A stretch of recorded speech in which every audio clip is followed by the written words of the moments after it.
आप सब लोग आ गए होंगे ऑफिस से। हम लोग बात कर रहे थे इम्पेयरमेंट ऑफ एसेट्स की एज 36 की। कल जो पढ़ाया था एक बार मैं दोहरा देता हूँ। ये बात करता है और ये डील करता है बेसिकली इम्पेयरमेंट ऑफ एसेट्स के बारे में। एक एसेट्स को तब इम्पेयर माना जाता है जब उसकी कैरिंग अमाउंट से उसके रिकवरेबल अमाउंट कम हो जाए, ठीक है ना। तो इसमें बेसिकली यही देखना होता है कि रिकवरेबल अमाउंट क्या है और उसका कैसे पता लगाया जाए, और ये हम कर लेंगे तो इसकी अकाउंटिंग हम कर सकते हैं। स्कोप अभी मैंने नहीं बताया, मैंने समझा कि बाद में बात करेंगे तो अच्छा रहेगा। डिफिनेशन पार्ट करा था कि एसेट्स वो इम्पेयर्ड माना जाता है जिसकी कैरिंग अमाउंट से उसका रिकवरेबल अमाउंट कम हो, यानी कि कैरिंग अमाउंट ज़्यादा हो। और इम्पेयरमेंट लॉस उन दोनों के बीच के गैप को बोलते हैं। रिकवरेबल अमाउंट का मतलब होता है कि किसी भी एसेट्स के fair value less cost of disposal और value in use whichever is higher, जो दोनों में ज़्यादा हो उसको हम बोलते हैं। वैल्यू इन यूज का मतलब होता है present value of all future expected cash flow which expected to be derived from that asset. और फेयर वैल्यू का मतलब होता है वो प्राइस जो मार्केट में आप अभी फेच कर सकते हैं in orderly transaction between market participants. और कॉस्ट ऑफ डिस्पोजल का मतलब डिस्पोज करने में लगने वाला इंक्रीमेंटल कॉस्ट। और CGU हमने बोला था वो smallest unit identifiable units of या group of asset that generate cash flow largely independent of other asset और CGU। और कॉर्पोरेट एसेट वो हैं अदर देन गुडविल, जो वैसे तो पैसा नहीं कमाते लेकिन दूसरों को कमाने में ये मदद करते हैं, ठीक है। इसी बीच जो बच्चे जुड़ गए हैं मैं उनका नाम ले लेता हूँ। सूरज जुड़ चुके हैं, चंद्रमोहन जुड़ गए हैं, सौरभ जुड़ गए हैं और हरी जुड़ गए हैं, ठीक है। आप सबका बहुत बहुत स्वागत है टॉपर चैनल के ऊपर। तो ये बातें हम लोगों ने अपनी क्लास में पढ़ी थी, ठीक है। थोड़ा और आगे बढ़ा जाए। कल का जो वर्ड फाइल था हमने रिप्लेस कर दिया, आपने देखा होगा। देखिए, हमें सबसे पहले आइडेंटिफाई करना होता है कि एसेट इम्पेयर हुआ है कि नहीं हुआ है। उसके लिए हमें इंडिकेटर्स की ज़रूरत पड़ती है। भाई इंडिकेटर्स हमारे कौन कौन से हो सकते हैं? तो हमारे इंडिकेटर्स हो सकते हैं एक्सटर्नल और इंटरनल। एक्सटर्नल वो जो हम बाहर से जो सोर्स करते हैं, जैसे कि मार्केट प्राइस का कम हो जाना एसेट्स का, जैसे कि टेक्नोलॉजी या किसी और चीज़ में एडवर्स इम्पैक्ट हो जाना मार्केट में, लीगल इन्वायरमेंट में। अब जो हम काम करते थे गवर्नमेंट उसे बैन करने की सोच रही है, भाई काम तो खतरनाक है। इंटरेस्ट रेट का बढ़ जाना या कैरिंग अमाउंट जो है नेट एसेट्स का, मार्केट प्राइस उससे भी कम हो जाना, ठीक बात है कि नहीं। और इंटरनल जो हम अपने पास से करते हैं, जैसे फिजिकल वेयर एंड टियर हो जाना, significant change in the value of in the use of asset, जो हमने सोचा था उससे हम खुद मतलब बदल रहे हैं कि नहीं, ये काम हम अब नहीं करेंगे, ये काम हम कम करेंगे, ये काम हम छोड़ रहे हैं, कुछ इस तरह की बात आ जाती है, ठीक है ना। या वर्स परफॉर्मेंस जो हमने सोचा था उससे भी बुरा परफॉर्मेंस, या डिविडेंड सब्सिडरी या ज्वाइंट कंट्रोल एंटिटी से हमें मिला है या एसोसिएट से मिला है और डिविडेंड इतना ज़्यादा मिला है जो उसकी कमाई से भी ज़्यादा है। डिविडेंड देने के बाद उनकी जो नेट वर्थ है वो इतनी कम हो जाती है जितनी इन्वेस्टमेंट हमने बुक्स में दिखाई हुई है।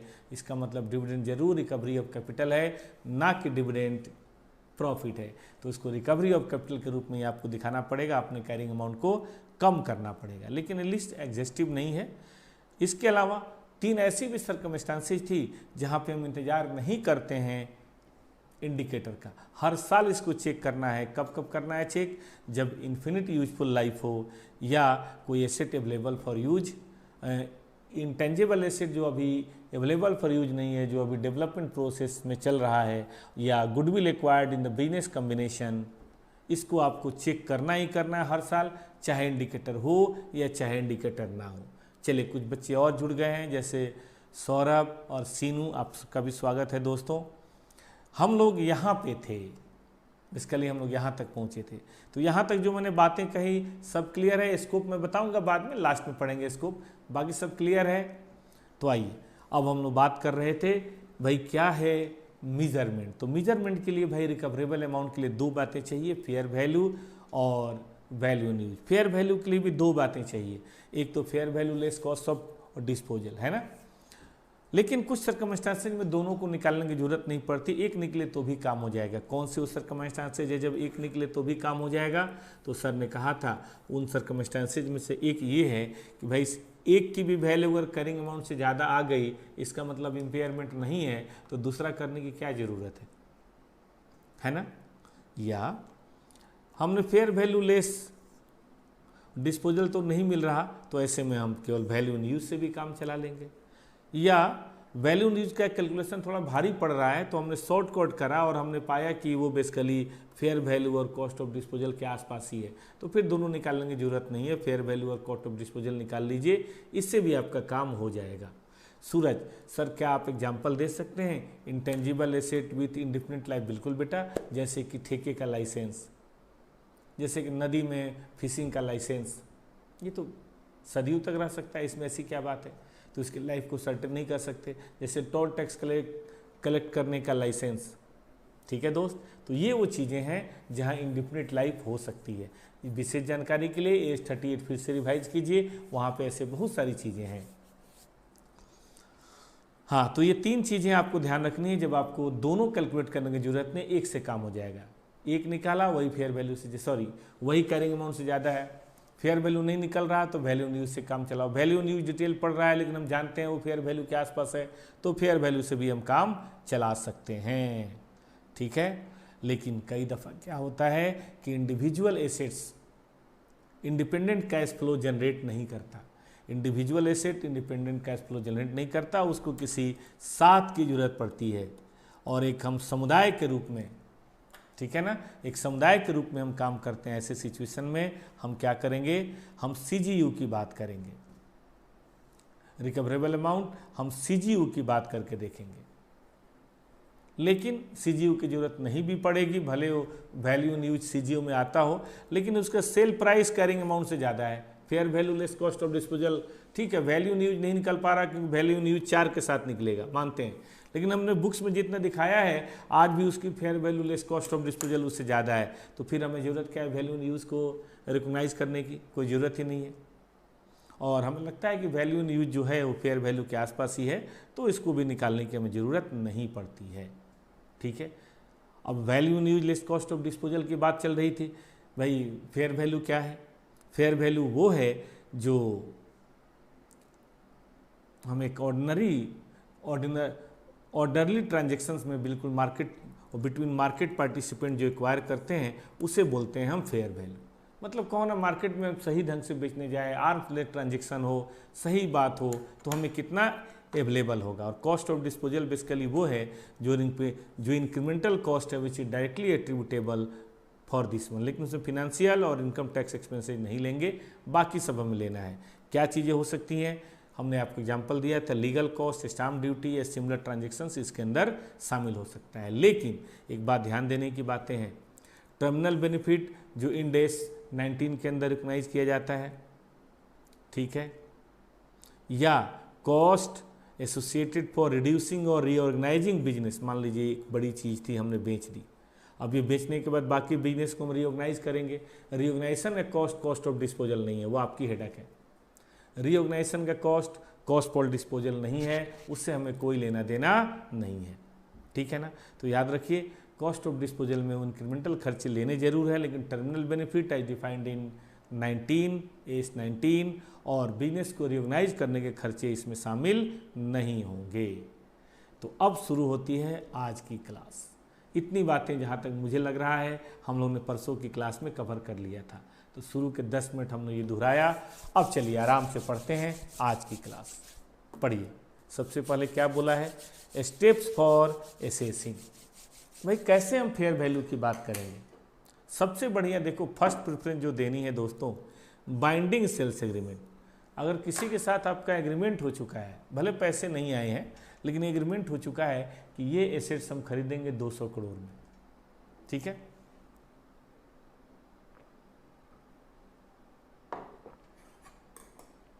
इसका मतलब वही पैसा मिलना है ना। हमने जब बात कर ली है कि भाई 200 करोड़ में हम ये परचेज करेंगे, तो फिर आपसे क्या बात करनी है, फिर वही हो गया हमारा। इसका मतलब पहली प्रेफरेंस देनी है बाइंडिंग सेल्स एग्रीमेंट, क्योंकि उसमें एलिमेंट ऑफ सर्टेनिटी सबसे ज़्यादा है। लेकिन किसी कारण से मान लीजिए हमारा किसी के साथ अभी कॉन्ट्रैक्ट नहीं हुआ है, भाई हम ऐसा थोड़ा ना कि एसेट बेच रहे हैं, हम तो इम्पेयरमेंट की चेकिंग कर रहे हैं, हमारा किसी से कोई सेल का कॉन्ट्रैक्ट नहीं है, इवन हमारा सेल का इरादा भी नहीं है। भाई हमने तो एसेट यूज़ करने के लिए खरीदा, हमारा तो सेल का इरादा नहीं है, तो बाइंडिंग सेल्स से एग्रीमेंट कहाँ से आएगा? तो फिर ऐसे सिचुएशन में आपको एक्टिव मार्केट में जाना चाहिए। ठीक है। और एक्टिव मार्केट में लोग क्या करंट प्राइस दे रहे हैं उसका पता लगाना चाहिए आपकी तरह की एसेट्स का। और किसी कारण से अगर मान लीजिए करंट बिड प्राइस नहीं भी मिल रहा है तो मोस्ट रिसेंटली ट्रांजेक्शन से उसका पता लगे। मैं एग्जांपल देता हूँ, मान लीजिए आपका ऑफिस है, ठीक है, आपके सीए उस ऑफिस को नहीं बेच रहे हैं, पुश्तैनी घर है या पुश्तैनी ऑफिस है, उसको बेचना नहीं है, इसमें कोई दो मत नहीं कि हम बेच नहीं रहे, ठीक है, एब्सोल्युटली नो प्रॉब्लम, बेचने के लिए है भी नहीं। लेकिन उस इलाके में उस तरह का घर जो भी है 200 गज 300 गज 400 गज जो भी घर है कितने का बिक रहा है आजकल? अगर आज बेचने जाएं तो डीलर हमें क्या देगा यही पता लगा लीजिए। अच्छा चलो हम नहीं बेचने जा रहे हैं, लेकिन हमारे बगल में जो बिका है, हमारे आसपास जो बिका, हमारी लोकेलिटी में बिका है पिछले मतलब 2 महीने 4 महीने 6 महीने के अंदर, वो तो पता लगा सकते हैं। तो ध्यान दीजिए, इसमें कई तरह की बातें कही गई। अगर एक्टिव मार्केट है तो करंट बिड प्राइस पता लगाइए, लेकिन अगर करंट बिड प्राइस नहीं है तो फिर जो मोस्ट रिसेंट ट्रांजेक्शन है उसका पता लगाइए और उसके बेसिस पे आप बात कर लीजिए, ठीक है दोस्त। और अगर ये भी नहीं है तब होता है ना, ये भी नहीं है तब क्या करेंगे? तो भैया देखो, जो भी बेस्ट इंफॉर्मेशन अवेलेबल है at the end of the reporting date 31 मार्च को 2020 को जो रिपोर्टिंग कर रहे हैं, उस दिन जो भी बेस्ट इंफॉर्मेशन अवेलेबल है फेयर वैल्यू के बारे में उसका पता लगाइए, कॉस्ट ऑफ डिस्पोजल के बारे में उसका पता लगाइए। लोकेलिटी में जनरली ब्रोकर 2% लेते हैं और मतलब जो आइडिया हमारा है कि ये 500 करोड़ का बिकेगा तो 500 करोड़ माइनस 2%।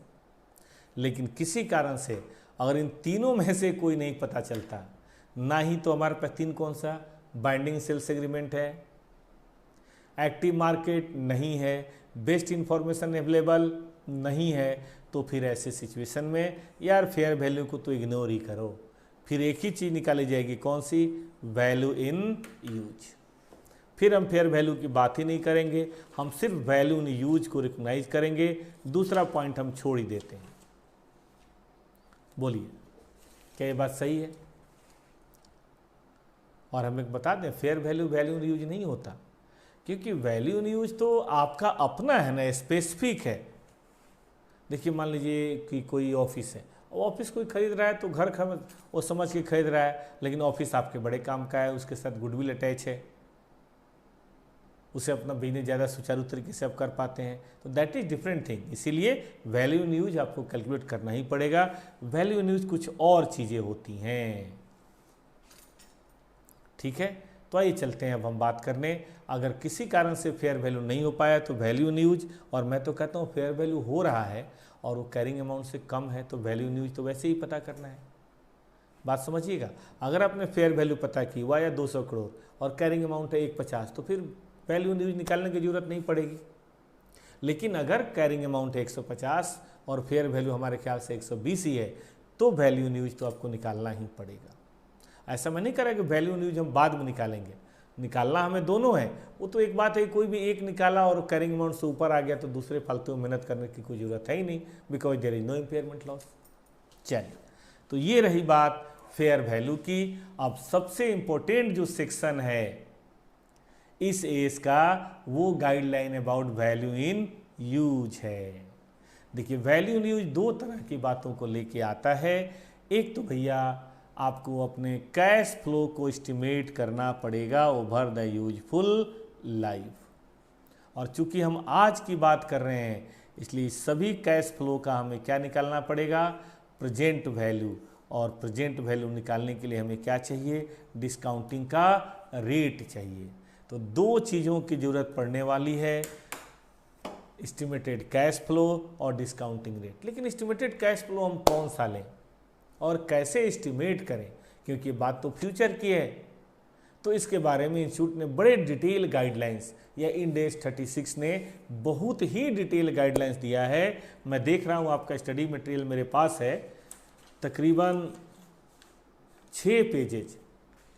और अगर हम बात करें बेयर इंड AS की, तो उसके अंदर तो इससे भी ज़्यादा पेजेज इस गाइडलाइंस के ऊपर है कि भाई फ्यूचर कैश फ्लो को निकालते समय किन बातों का ध्यान देना है, या एस्टिमेटेड कैश फ्लो को निकालते समय किन बातों का ध्यान देना है। और इस पर क्वेश्चन भी बहुत सारे हैं। आज सबकी बात करेंगे, आराम से फुर्सत में सब लोग बैठे हैं, सैटरडे नाइट है, एंजॉय करते हैं। इंड एज 36 पढ़िए। ये प्रोजेक्शन जो होगा वो होगा कंटिन्यूइंग यूज का, कि मैं जैसा बिजनेस कर रहा हूं उसी तरह से बिजनेस करता रहूं तो क्या हो। ठीक है।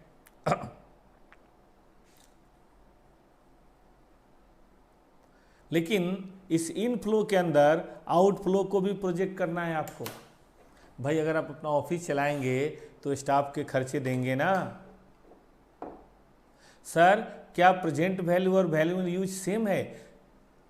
प्रेजेंट वैल्यू तो एक टर्म है। प्रेजेंट वैल्यू किसका? प्रेजेंट वैल्यू किसका? तो सारे कैश फ्लो की प्रेजेंट वैल्यू इन यूज है। मैं लिख देता हूं। वैल्यू इन यूज क्या है? PV of all cash flow expected. जितना भी कैश फ्लो आपको लगता है कि ओवर द यूजफुल लाइफ होगा, जैसे मान लीजिए आपके पास एक ट्रेवल एजेंसी को दिया हुआ क्या बोलते हैं कोई बस है, तो ट्रेवल एजेंसी से 12 साल का कॉन्ट्रैक्ट है, तो 12 साल में ट्रेवल एजेंसी आपको जो रेंट देगा उसकी प्रेजेंट वैल्यू, और 12 साल के बाद जो गाड़ी आपकी स्क्रैप में बिकेगी उसकी प्रेजेंट वैल्यू, यही वैल्यू इन यूज है। लेकिन ये तो रेंट है ना। लेकिन मान लीजिए हम खुद बस चला रहे हैं, तो बस जब चलाएंगे तो ये भाड़ा तो ज़्यादा मिलेगा, मैं मानता हूँ, लेकिन भैया diesel petrol, repair maintenance, toll taxes और दुनिया जाने खर्चे, ड्राइवर कंडक्टर सब आप ही को करना पड़ेगा ना। तो फिर आपको सिर्फ इनफ्लो कैलकुलेट नहीं करना है, आपको इस इनफ्लो को कमाने के लिए जितना भी आउटफ्लो है आपको उसे भी कैलकुलेट करना है। ठीक है ना। Inflow and outflow which are necessarily incurred to generate the cash inflow from continuous use. ऐसा थोड़े ना है अब मान लो ऑफिस खोलोगे तो केवल फीस लोगे और ऑफिस का बिजली बत्ती स्टाफ के खर्चे नहीं दोगे, पेपर ये सारी चीज़ें डिप्सन वो सब कौन देगा?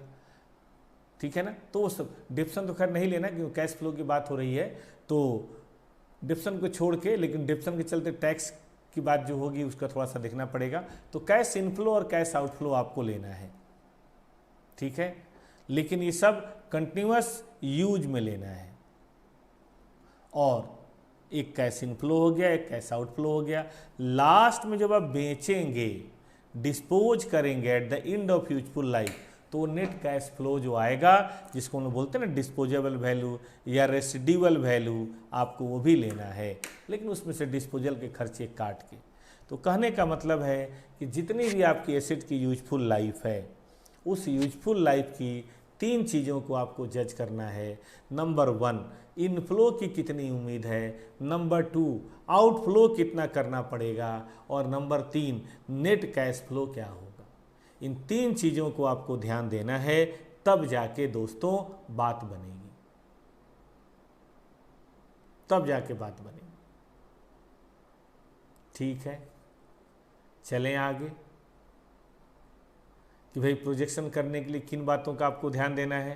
प्रोजेक्शन करने के लिए इनफ्लो इन कंटिन्यूअस यूज, आउटफ्लो इन कंटिन्यूअस यूज और नेट कैश फ्लो, इन 3 चीज़ों को आपको ध्यान देना पड़ेगा, तब जाके हम प्रोजेक्शन की बात कर सकते हैं। चलें आगे। आइए, लेकिन ये कैश फ्लो जब आप जज कर रहे हैं तो उस कुछ चीज़ों को नहीं लेना है। कौन सी चीज़ें? कोई भी ऐसा कैश फ्लो जो लार्जली इंडिपेंडेंट हो from the cash inflow of the asset which we are reviewing. For example, हम किसी एसेट्स की बात कर रहे हैं और हमारे पास कोई एसेट्स या लायबिलिटी ऐसी है जिसका इससे कोई लेना देना नहीं है और उस पर हम कमाएंगे। ठीक है। तो भाई वो सारी चीज़ें हमें क्या करनी है? उन सारी चीज़ों को हमें नहीं लेना है। कोई भी फिनेंशियल एसेट, मान लो कि हम लैंड मतलब बात कर रहे हैं अपने बिजनेस की, तो बिजनेस में इन्वेस्टमेंट का क्या काम है? इन्वेस्टमेंट तो अलग कैश फ्लो देता है। हमने गवर्नमेंट बॉन्ड खरीदा है, गवर्नमेंट बॉन्ड खरीदने का हमारे बिजनेस के कंटिन्यू होने और नहीं होने से क्या फर्क पड़ता है? वो तो लार्जली इंडिपेंडेंट है, उसका होना या नहीं होना हमारे बिजनेस को किसी भी तरह से इफेक्ट नहीं कर रहा। तो इसीलिए कोई भी ऐसी चीज़ जो आपके इस जिस एसेट्स की चर्चा हो रही है उसके कैश फ्लो के अलग है, उसके कैश फ्लो पे डिपेंड नहीं है, या उस एसेट्स के चलते इसका कैश फ्लो डिपेंड नहीं, मतलब इंडिपेंडेंसी जो है वो हमें लेने की ज़रूरत नहीं है। ठीक है। Cash outflow that relate to obligation that has been recognised as liability. देखिए, जो आपने लायबिलिटीज के रूप में माना है, पेंशन, प्रोविजन या इस तरह की जो चीज़ें हैं, ठीक है, ये आपके बिजनेस के कंटिन्यूएंस पे अगर डिपेंड करता है तब तो आपको इसको ज़रूर रखना है, लेकिन इनका अगर सेपरेट एग्जिस्टेंस है, किसी एक एसेट्स के होने या नहीं होने से ये पेंशन या प्रोविडेंट फंड या प्रोविजंस नहीं बदलता। हम इसे एक एसेट बेच भी देंगे तब भी तो एम्प्लॉय हमारे रहेंगे ही, तो ये लार्जली इंडिपेंडेंट है, तो इनको ध्यान देने की ज़रूरत नहीं है। ठीक है। इसी बीच पारस मनी जुड़े हैं, बेटा स्वागत है आपका। और हरीश सर, इलेक्टिव पेपर का कोर्स भी कवर होगा क्लास में? अभी तो कोई प्लान नहीं है, फ्यूचर का कह नहीं सकते। अभी तो दोस्तों पहले मेन फोकस हमारा है न्यू सिलेबस के एफआर को कंप्लीट करना। तो अगले 2 महीने मेरे दिमाग में कोई बात अभी नहीं आनी चाहिए, पहले एक काम कर लेते हैं, एक काम करने के बाद थोड़ा सा रेस्ट लेंगे और रेस्ट लेने के बाद फिर हम आपसे बात करेंगे। अगर हो पाया तो इलेक्टिव पेपर भी करवा दूंगा, उसमें क्या जा रहा है, लेकिन अभी मैं कोई प्रॉमिस नहीं करता। अभी मैं पूरी तरह से आपके सिर्फ एफआर को अच्छी तरीके से कंप्लीट करने पे सक्षम हूँ, मतलब कंसंट्रेटेड हूँ, कमिटेड हूँ। ठीक है दोस्त, आगे चलिए, पहले पेपर 1 कर लेते हैं, फिर पेपर 6 की बात करेंगे। हाँ, तो मैं कह रहा था कोई भी ऐसा कैश इनफ्लो जो इंडिपेंडेंट एसेट्स का है या कोई भी ऐसा आउटफ्लो जो इंडिपेंडेंट लायबिलिटी का है, उसको यहाँ नहीं लेना है। और ये जरा पढ़िए, इस पे एग्जाम में क्वेश्चन भी आ चुका है, स्टडी में भी क्वेश्चन है। कैश इनफ्लो या कैश आउटफ्लो या cash saving that is expected to arise from a future reconstruction which is not yet committed, जो अभी तक कमिट नहीं हुआ। ये मैं आपको एग्जाम्पल से बताता हूँ।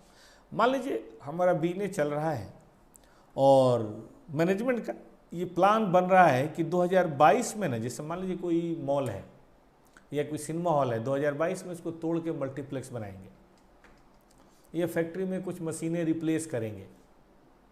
ठीक है। अब 2022 में जब हम ये करेंगे तो जाहिर है मेरा कैश आउटफ्लो भी होगा और आगे का इनफ्लो भी बढ़ जाएगा। सवाल ये उठता है कि क्या उसको ध्यान देना है या नहीं देना है। अभी 2020 में मैं निकाल रहा हूँ वैल्यू इन यूज। प्लान 2022 या 2024 में है, मैनेजमेंट का प्लान है, लेकिन मैनेजमेंट अभी कमिट नहीं हुआ, मतलब किसी के साथ कॉन्ट्रैक्ट नहीं किया गया, कोई बजट नहीं बनाया गया, कोई पैसा सेपरेट नहीं किया गया। मैनेजमेंट में बातचीत चल रही है, प्लानिंग तो है, लेकिन कोई मतलब ऐसी कोई गारंटी की बात नहीं है। तो बताइए दोस्तों, ऐसे केस में क्या करेंगे?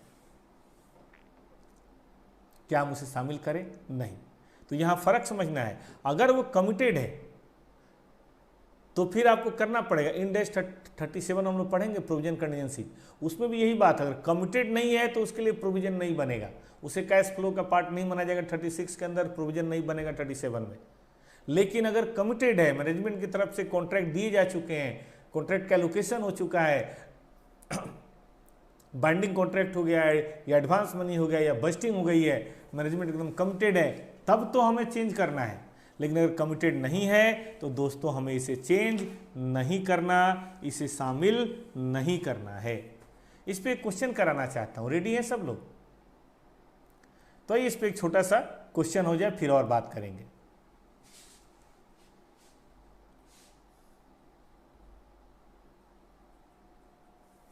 एक मिनट समय चाहूंगा, मुझे थोड़ा सा डाउनलोड करना पड़ेगा।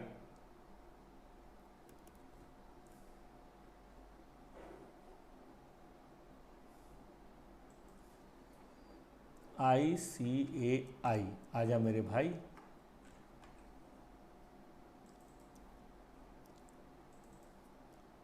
ये इंस्टीट्यूट ने बड़ी अच्छी चीज़ बना रखी है कि सब कुछ अवेलेबल है रिसोर्स, और बच्चे पढ़ने के लिए उसका आराम से इस्तेमाल कर सकते हैं। That's great. एक एजुकेशनल इंस्टीट्यूशन को ऐसा ही होना चाहिए।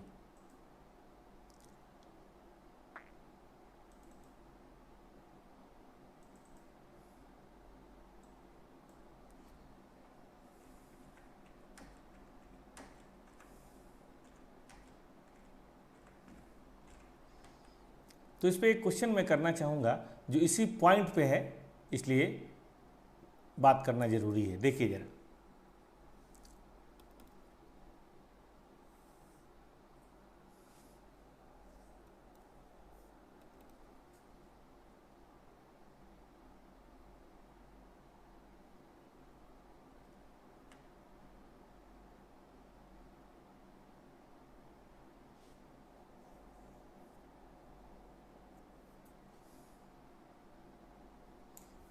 खुल क्यों नहीं रहा भाई?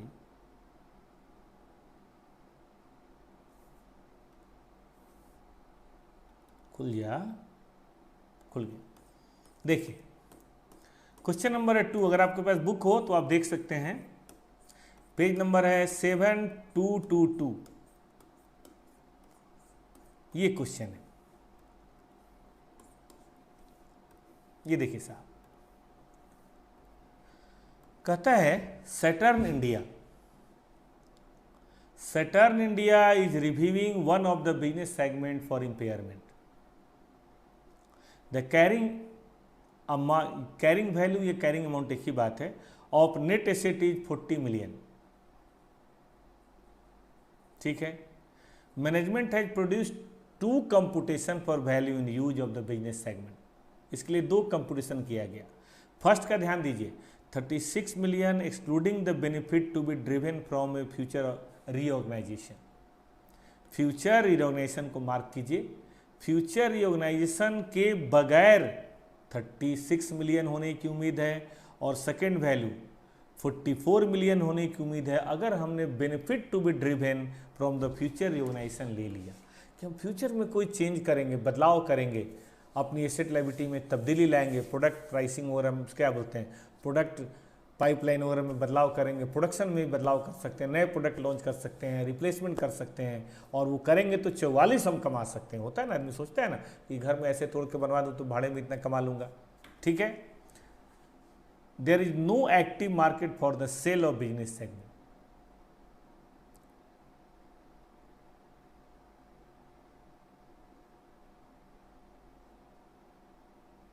Whether the business segment need to be impaired?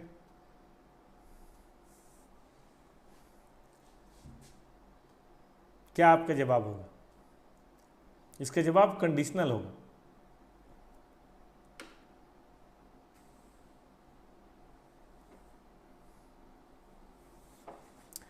इसका जवाब इस बात पर डिपेंड होगा क्या फ्यूचर ऑर्गेनाइजेशन रीऑर्गेनाइजेशन कमिट कर दिया गया है नहीं। तो मैं आपसे दोनों केस में पूछता हूं,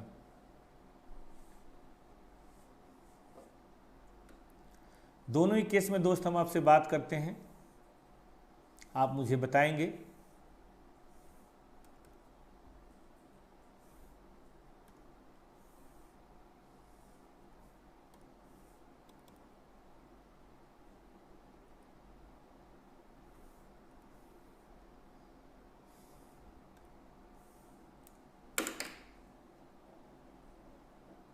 मेरे पास 2 जवाब आया है।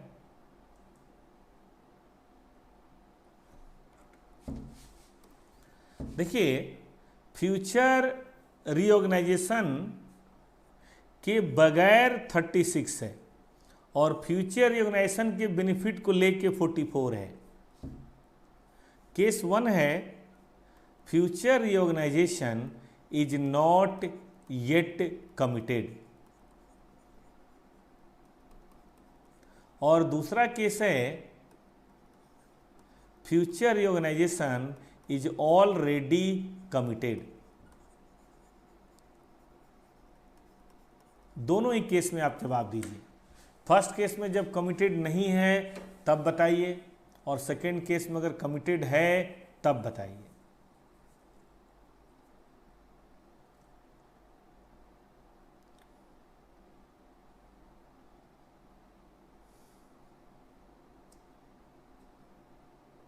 Fair value less cost of disposal को ध्यान नहीं देना क्योंकि कोई एक्टिव मार्केट नहीं है।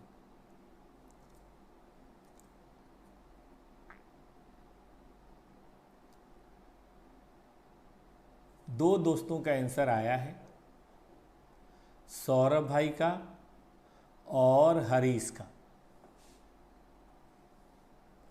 अगर कमिटेड नहीं है तो लोग बता रहे हैं कि इम्पेयरमेंट होगा। सूरज भी बता रहे हैं, सौरभ भी बता रहे हैं, सीनू भी बता रहे हैं। बाकी दोस्त भी बताएं।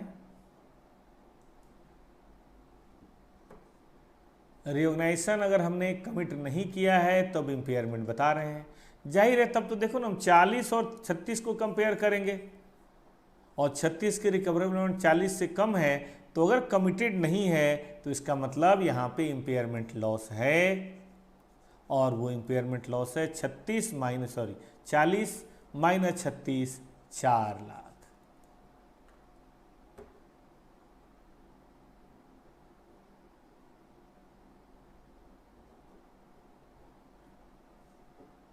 ठीक है दोस्त,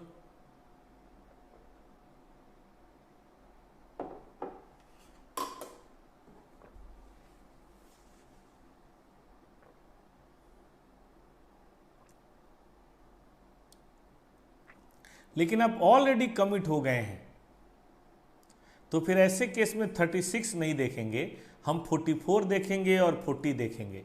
इसका मतलब no impairment because your value in use is more than the net asset. अब नेट एसेट से ज़्यादा अगर वैल्यू इन यूज है तो फिर कहाँ कोई इम्पेयरमेंट है। नेट कैरिंग कॉस्ट से अगर मतलब कैरिंग कॉस्ट से वैल्यू इन यूज ज़्यादा है तो फिर इम्पेयरमेंट तो हो ही नहीं सकता ना, इम्पेयरमेंट के लिए कम होना जरूरी है। तो उम्मीद है ये दोनों बातें बच्चों ने ध्यान से देख लिया। अब आइए जहां हम लोग पहुंचे थे वहां पे लौटते हैं। हम लोग यहाँ बातें कर रहे थे, आप सबने देखा, ये एक बार मैं फिर से दोहरा देता हूँ कि हमें इंडिपेंडेंट एसेट से होने वाला इनफ्लो और आउटफ्लो इंडिपेंडेंट लायबिलिटी से होने वाला नहीं लेना है। फ्यूचर रिकंस्ट्रक्शन से होने वाले बेनिफिट को ले भी सकते हैं, नहीं भी ले सकते हैं, ये डिपेंड करता है whether it has been committed और नॉट येट कमिटेड। ठीक है, अब आगे चलिए। Future cash flow that is expected to arise from improving और इनहेंसिंग द एसेट परफॉर्मेंस, ये सी का ही रिलेटेड पार्ट है। वो भी डिपेंड करता है कि इन फ्यूचर में अगर कोई मतलब ऐसा चेंज होने वाला है जो आप फोर्स्ड है, जो आप करेंगे, तब तो देखो आपने कमिटमेंट करी है नहीं करी, इस पर डिपेंड करता है। सर इसमें बेनिफिट से क्या मतलब है, किसमें बेटा? सौरभ आप जरा क्लियर करिए, किसमें बेनिफिट से मतलब पूछ रहे हैं? बेनिफिट्स मतलब रिऑर्गेनाइजेशन करेंगे तो उससे हमें एक्स्ट्रा लाभ क्या होगा, ये पूछ रहे हैं। देखिए ना, अगर मैं अपने फैक्ट्री को रिऑर्गेनाइज करूँ, आपने तो पढ़ा है रिऑर्गेनाइजेशन इंटर में, नई मशीनें लगाऊं, नए प्रोडक्ट लाइन को लेके आऊं, कुछ एडवर्टीजमेंट लॉन्च करूंगा, वर्किंग कैपिटल बढ़ाऊंगा, रिऑर्गेनाइजेशन जो आप पढ़ते हैं, अपने मार्केटिंग या प्रोडक्शन के प्रोसेस में चेंज करूंगा जिसके चलते मेरे प्रॉफिट में मुझे चेंज होने की उम्मीद नज़र आ रही है, इसी को बोलते हैं बेनिफिट फ्रॉम रिऑर्गेनाइजेशन।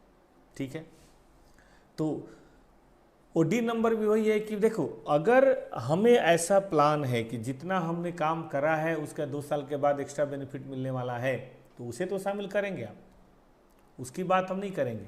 लेकिन 2 साल के बाद टेक्नोलॉजी में कोई चेंज आएगा, मैं टेक्नोलॉजी अपग्रेड करूंगा और मैं ज़्यादा कमाऊंगा, ये ध्यान नहीं देना है, क्योंकि ये तो रिऑर्गेनाइजेशन हो गया ना, तो उसको ध्यान देने की ज़रूरत नहीं है। मतलब कोई भी चीज़ जो आज की कंडीशन में फ्यूचर में मिलेगी आपको देखना है, लेकिन फ्यूचर में मैं कुछ करूंगा और उसके चलते मुझे कुछ फ़ायदा होने वाला है, इसको आज ध्यान देने की ज़रूरत नहीं है। आने दीजिए, जब उस समय आएगा तब हम ध्यान देंगे।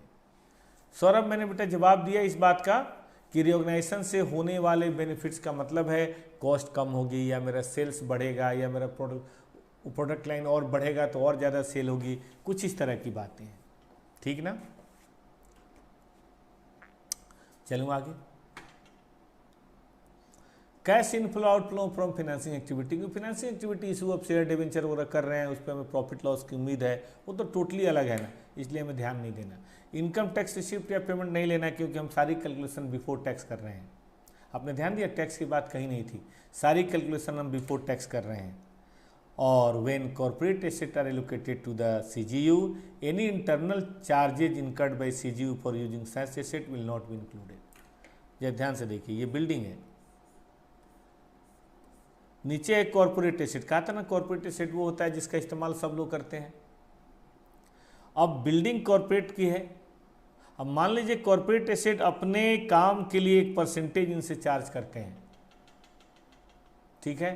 Corporate asset as a consultancy या किसी और तरीके से हमारे इस फ्लोर से या इस फ्लोर से चार्ज करते हैं, तो एएस कहता है उसको ध्यान नहीं देना है, ठीक है। अगर किसी CGU के ऊपर किसी कॉर्पोरेट एसेट्स का कोई चार्ज है तो वो कैश फ्लो उस CGU की कैलकुलेशन में नहीं लेना है। हम लोग इसके बारे में आगे बात करेंगे कि हम कॉर्पोरेट एसेट को अपने CGU का पार्ट मानते हैं प्रोपोर्शनेटली, ठीक है दोस्तों। तो अगर मैं आपसे कहूं तो एक बार फिर से क्या क्या चीज़ें शामिल करनी है, देखो जी 3 चीज़ें। प्रोजेक्टेड इनफ्लो शामिल करना है in continuous use ordinary course of business, outflow शामिल करना है which is necessary to earn that inflow, और नेट कैश फ्लो शामिल करना है जो लास्ट में मिलेगा। इतनी चीज़ शामिल करनी है, और ऐसा शामिल करते समय हमें ऑर्डिनरी सिचुएशन की बात करके चलनी है, ठीक है। लेकिन हमें क्या नहीं शामिल करना, हमें नहीं शामिल करना है that generate cash flow largely independent, कोई ऐसी चीज़ इंडिपेंडेंट एसेट या इंडिपेंडेंट लायबिलिटी से होने वाले इनफ्लो आउटफ्लो को नहीं देखना, फ्यूचर रिकंस्ट्रक्शन की बात नहीं करनी है, फ्यूचर परफॉर्मेंस इन्हेंसमेंट की बात नहीं करनी, उससे होने वाले बेनिफिट, कैश इनफ्लो या आउटफ्लो ऑफ फाइनेंसिंग एक्टिविटीज़ की बात नहीं करनी है, टैक्स रिसीप्ट या पेमेंट की बात नहीं करनी है, और कॉर्पोरेट एसेट्स के किसी चार्ज की बात नहीं करनी है। याद रहेगा। एक ये फॉरेन करेंसी भी है, लेकिन थोड़ी देर बाद आप मुझे याद दिलाइएगा, इसको मैं थोड़ा देर बाद बात करना चाहता हूँ। आइए, तो ये तो रही जी कैश फ्लो की बात। अब जरा डिस्काउंटिंग रेट की बात कर लीजिए। ये पैसा जो आपको मिलेगा कौन सा आज मिलेगा, ये पैसा तो भाई 1 साल 2 साल 3 साल 4 साल, वो तो डिपेंडिंग अपॉन द एसेट की यूजफुल लाइफ क्या है, 5 साल 10 साल 20 साल 50 साल भी हो सकता है, या CGU की यूजफुल लाइफ क्या है, ठीक है। तो इसीलिए डिस्काउंटिंग करते समय आपको एक डिस्काउंटिंग रेट की ज़रूरत पड़ती है। एस कहता है या इंड एस कहता है कि जो रेट आपको लेना है वो प्री टैक्स रेट लेना है, क्योंकि कैश फ्लो भी प्री टैक्स है। अभी पढ़ा हमने कैश फ्लो में टैक्स की बात नहीं करनी है, हमें प्रॉफिट बिफोर टैक्स लेना है, इसलिए रेट भी लेंगे वो प्री टैक्स लेंगे। आप जानते हैं कॉस्ट ऑफ कैपिटल 2 तरह से निकलता है, बिफोर टैक्स आफ्टर टैक्स, तो हमें बिफोर टैक्स की बात करनी है। और जो आप ये जज करेंगे, बताइए क्या जज करेंगे, ये आप टाइम वैल्यू ऑफ मनी को जज करेंगे करेंट मार्केट के बेसिस पे, risk specific to that assets की बेसिस पे, क्योंकि आप जानते हैं रिस्क पर भी रिटर्न का असर पड़ता है। तो उस तरह के जो हम काम की बात करें, एसेट या CGU की बात कर रहे हैं, उस CGU में जो रिस्क इनहेरेंट है उसके लिए क्या रिटर्न की उम्मीद करते हैं। जैसे एग्जांपल देता हूँ, एक कंपनी है जो कोई कमर्शियल क्या बोलते हैं केमिकल बनाती है और फिल्म भी बनाती है। अब देखिए केमिकल बनाने का रिस्क कम है क्योंकि स्टेबल बिजनेस है, फिल्म का कोई गारंटी नहीं है। 20 करोड़ का 100 करोड़ भी हो सकता है और 100 करोड़ का 10 करोड़ भी ना हो, कोई गारंटी थोड़े ना है। तो इसका मतलब क्या हुआ कि हमें दोनों चीज़ों को अलग से देखना पड़ेगा। एक कहाँ बात करनी है, केमिकल वाले डिवीजन के लिए, केमिकल वाले CGU के लिए रिस्क का लेवल कम होगा, शायद 8%, लेकिन फिल्म वाले के लिए शायद 15% हो, बिकॉज हाई रिस्क है, यहाँ लो रिस्क है। इसीलिए जो हम टाइम वैल्यू ऑफ मनी के लिए जो डिस्काउंटिंग रेट लेंगे वो risk specific to that particular asset या CGU का ध्यान करेंगे। लेकिन अगर किसी कारण से किसी एसेट्स का स्पेसिफिक रेट हमें नहीं मिल पा रहा हो, ऐसा पॉसिबल है कि उस एसेट का स्पेसिफिक रेट हमें नहीं मिल पा रहा हो, तो ऐसी सिचुएशन में वी यूज सरोगेट रेट्स। मतलब उसके आसपास वाला कोई रेट ले लेंगे। जैसे आपने पढ़ा है weighted average cost of capital, हमारी कंपनी की जो weighted average cost of capital है, मान लेंगे वही डिस्काउंटिंग रेट होगा यार। मतलब फर्स्ट प्रेफरेंस हमें एसेट स्पेसिफिक डिस्काउंटिंग रेट लेने की करनी है, लेकिन किसी कारण से एसेट स्पेसिफिक डिस्काउंटिंग रेट हम नहीं कर पा रहे हैं due to lack of information in the market. In such a case you can take WACC, या आप इंक्रीमेंटल बोरोइंग कॉस्ट की बात कर सकते हैं। इसके बारे में डिटेल गाइडलाइंस दिए गए हैं, बाद में बात करेंगे इंडेक्स वगैरह में। इंक्रीमेंटल बोरोइंग कॉस्ट यानी कि आज आप लोन लेने जाएंगे तो क्या मिलेगा। WACC तो वो है कि आपने जो आज कैपिटल रेज की हुई है उसका क्या है, आपने सी इंटर में पढ़ा होगा, इक्विटी प्रीफरेंस डिवेंचर सबका मतलब एक वेटेड एवरेज। और एक होता है कि नहीं वो सब छोड़ो, हम आज अगर मार्केट में लोन लेने जाए तो हमें क्या मिलेगा 10% पे 15% पे। इससे भी पता चल जाते हैं कि सामने वाला हमारा रिस्क को भी तो जज करेगा, या कोई और मार्केट बोरोइंग कि आजकल SBI किस रेट पे दे रही है हमारे जैसे लोगों को लोन, इस तरह की बातें भी हम देख सकते हैं। लेकिन पहले कोशिश क्या करनी है, फर्स्ट प्रेफरेंस आपको रखनी है एसेट स्पेसिफिक। नहीं मिले तो देखो काम चलाने के लिए तो ये है ही, ठीक है ना। इसके बारे में काफ़ी डिटेल गाइडलाइन है, लेकिन एग्जाम पॉइंट ऑफ व्यू से इंपॉर्टेंट नहीं है बहुत ज़्यादा, लास्ट में हम बताएंगे। तो क्या आप रेडी हैं कुछ क्वेश्चंस करने के लिए? आपने रिकवरेबल अमाउंट निकालने के लिए देखा दो चीज़ें चाहिए, fair value less cost of disposal, value in use. Value in use के लिए दो चीज़ें चाहिए, projected cash inflow, projected cash outflow, और लास्ट के अंदर डिस्पोजल कॉस्ट। उसमें कुछ चीज़ें नहीं लेनी है ऑफ कोर्स, हमने पढ़ा उनके बारे में, और उसको एक रेट से डिस्काउंटिंग करना है, वही है वैल्यू इन यूज। तो आइए दोस्तों कुछ ढंग के 2-4-5 क्वेश्चन करते हैं, तब हम लोग आगे बढ़ेंगे, ठीक रहेगा ना। शुरू करता हूं मैं आपके लिए study material question number 3।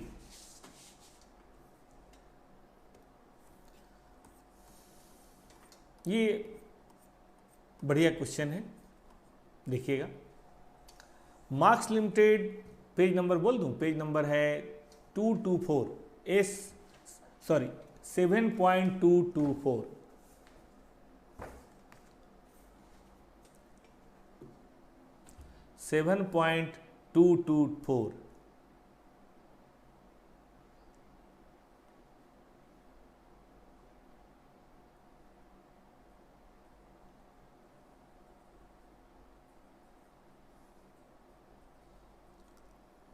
Ready हो?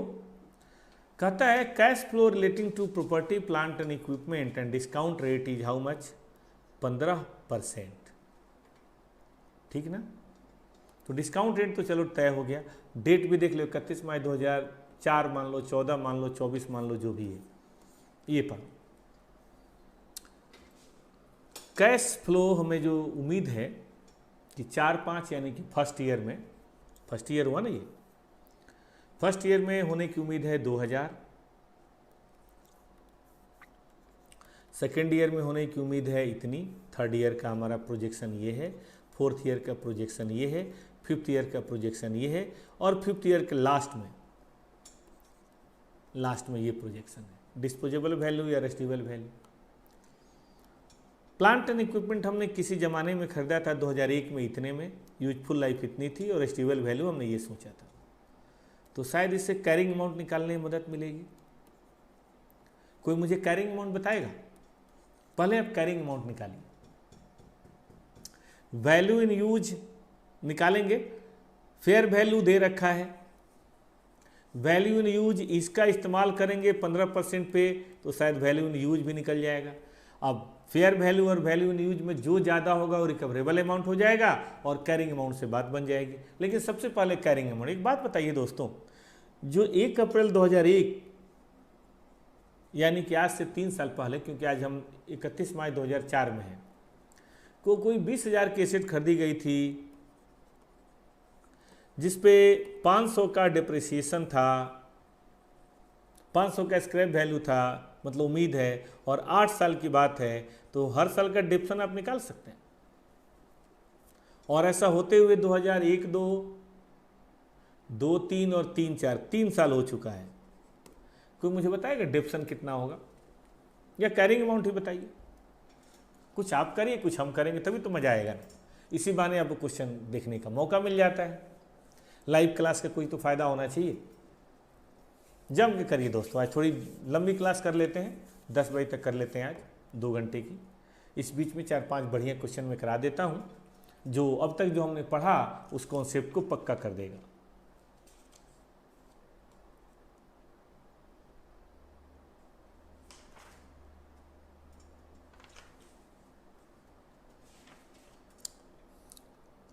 कैलकुलेट कर रहे हैं बच्चे, केवल कैरिंग अमाउंट पहले बताइए। आप लिखिए CA या कैरिंग अमाउंट इतना, ये मुझे बताइए, बाकी मैं बात करूंगा। एक आंसर आया है सर, कैरिंग अमाउंट लिख लो मेरी तरफ से 1268787.5, और ये बताने वाले हैं हरीश। सौरभ भी यही कह रहे हैं, हरीश ने 2 बार ये कहा।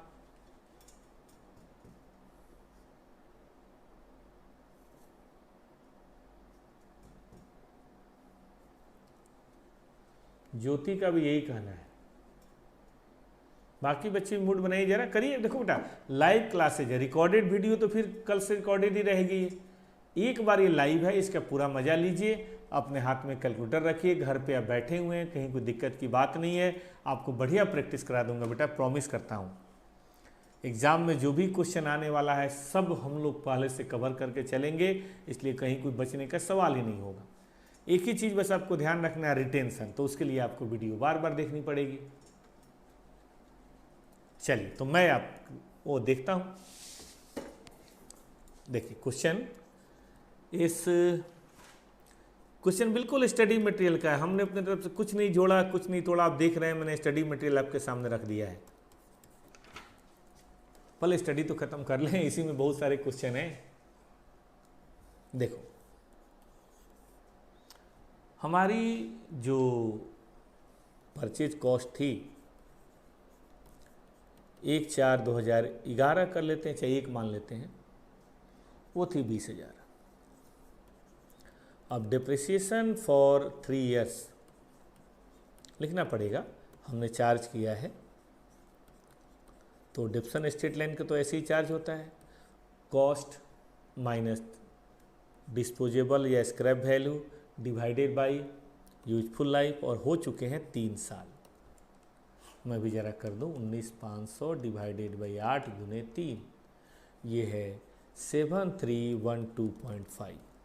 तो आई थिंक आप बिल्कुल सही हैं। कैरिंग अमाउंट एज ऑन 31/3/2004 को होगा 7312.5। क्या कहते हैं, सही कहा हम लोगों ने? बात सही है। चलिए, तकरीबन सब लोगों ने, अरे गलत हो गया ना, माइनस करना है ना, -20,000, सॉरी बेटा, ये आएगा ना 12687। तो जिन बच्चों ने भी बताया तकरीबन सब ने सही बताया, और टोटल 5 लोगों ने बताया। लेकिन देख तो ज़्यादा लोग रहे हैं, यानी कि बाकी लोग कैलकुलेशन करने के मूड में नहीं है। चलिए, करेंगे तो ज़्यादा सीखेंगे। अब आइए, हम लोग बात करने जा रहे हैं रिकवरेबल अमाउंट। ठीक है, रिकवरेबल अमाउंट के लिए मुझे चाहिए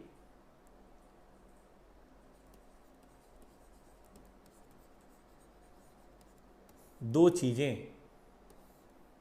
एक तो चाहिए फेयर वैल्यू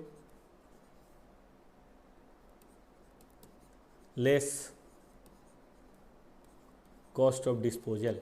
इसका नाम ना नेट फेयर वैल्यू कर देना चाहिए था, पता नहीं क्यों नहीं किया उन्होंने। बार बार इतना बड़ा लिखना पड़ता और बोलना पड़ता है। 10,000। और दूसरी कैलकुलेशन हमें करनी पड़ेगी वैल्यू इन यूज। तभी दोस्त हम आपको इम्पेयरमेंट लॉस के बारे में बता पाएंगे। तो एक काम करते हैं, अभी इम्पेयरमेंट लॉस रुक जाते हैं, पहले निकालते हैं value in use. Value in use के बारे में सर ने कहा था कि जो बीत गई वो तो बात गई, उसको तो छोड़िए। इसी बीच सौरभ ने कहा सर 3 साल का क्यों कर रहे हैं? ये अच्छा सवाल है सौरभ। देखो बेटा जी, आपने कब खरीदा था?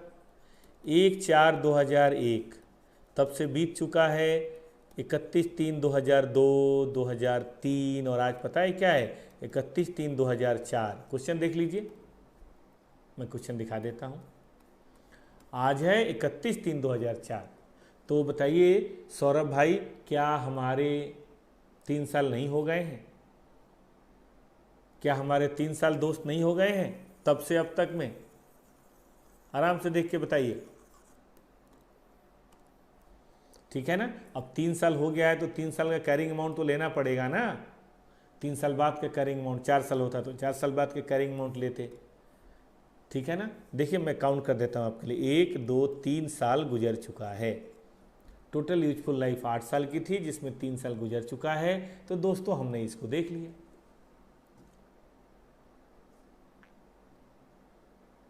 ठीक है ना। चलें आगे। तो अब बात कर रहे हैं वैल्यू इन यूज की। देखिए हमारे पास अभी 5 साल बाकी है, तो 5, 6, 7, 8 और 9 में जो मिलने वाला है, क्या हम सबकी प्रेजेंट वैल्यू निकालने की कोशिश करें। और उसके लिए डिस्काउंटिंग रेट भी हमें दे रखा है। किस रेट से मित्र डिस्काउंट करना है? डिस्काउंट करने के लिए 15% का इस्तेमाल करना है। तो मैं बना रहा हूँ statement of value in use.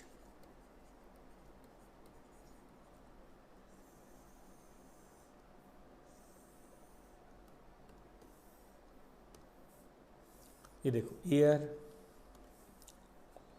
2004-5, 5-6, 6-7, 7-8 और 8-9, ठीक ना। क्या कैश फ्लो आने की उम्मीद है? 2000, all figures are in lakhs. 3000, 3000, 4000, 2000 और लास्ट में स्क्रैप वैल्यू, रेसिडुअल वैल्यू है 500। तो हम दोनों को इकट्ठा भी मान सकते हैं।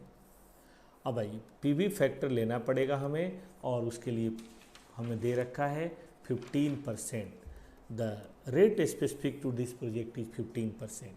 कैलकुलेटर लीजिए, आता है प्रेजेंट वैल्यू निकालने, यही फॉर्मूला होता है ना, 1 divided by 1 plus R, 1 divided by 1 plus R, 0.86। अब कितना डिजिट लेंगे? तो देखो हम लोग को 4 डिजिट लेने की आदत है, इसलिए मैं 4 डिजिट लेना पसंद करूंगा।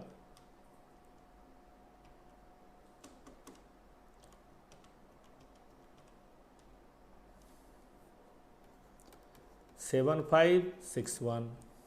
अब 3 पे करेंगे तो शायद थोड़ा बहुत फर्क आए, 2 पे करेंगे थोड़ा बहुत फर्क आए। अब जैसी आदत हम लोग की है, इंटर में मैं एफएम पढ़ाता हूँ तो वहाँ यही आदत बनी हुई है तो मैं वही लेता हूँ, ऐसा कुछ रूल नहीं है। चलिए मुझे आप डिस्काउंटेड कैश फ्लो भाई बताइए, कृपया ये काम आप करें, मैं ये कैलकुलेशन नहीं करना चाहता, ठीक है ना। थोड़ा मैं आपको काम पे लगा देता हूँ। चलिए बताइए, तो 4 डिजिट से करेंगे तो कितना आएगा? सब बच्चे मुझे बताएं। ज्योति का एक आया है, बाकी और बच्चे बताएं। आपको कैपिटल बजटिंग याद आ गया इंटर में? वहाँ भी तो प्रेजेंट वैल्यू निकालते थे ना, of all future expected inflow. यही बात दोस्त यहाँ भी है। पारसमनी आप भी करिए दोस्त।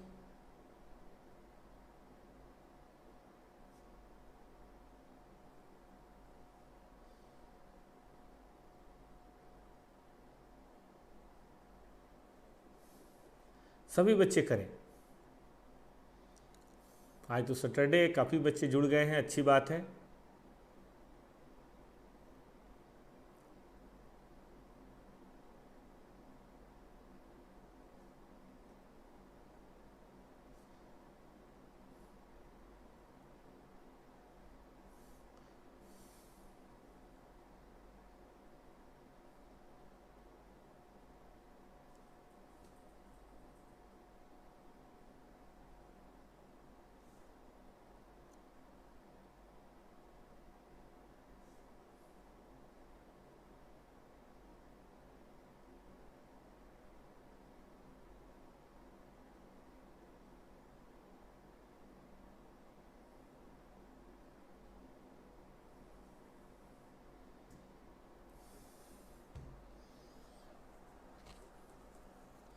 9510 तकरीबन सभी बच्चों का आंसर आ रहा है। 950923 मतलब 9509 या 9501 जो भी है सभी बच्चों का।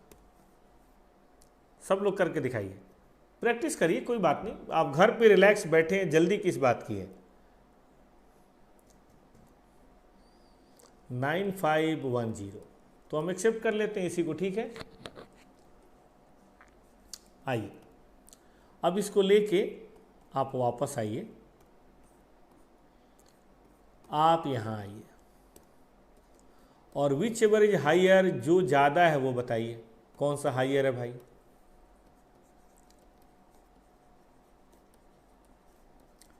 तो क्या हम कह सकते हैं कि 10 लाख इसकी कौन सी वैल्यू कही जाएगी, रिकवरेबल अमाउंट है। अब ये रिकवरेबल अमाउंट है, ठीक ना, ये रिकवरेबल अमाउंट है और ये कैरिंग अमाउंट है। आपको क्या लगता है इंपेयरमेंट हुआ है दोस्त? Is there any impairment?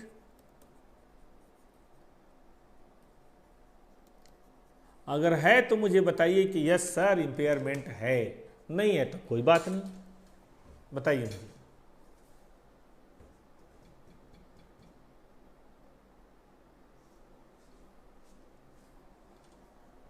Tell me.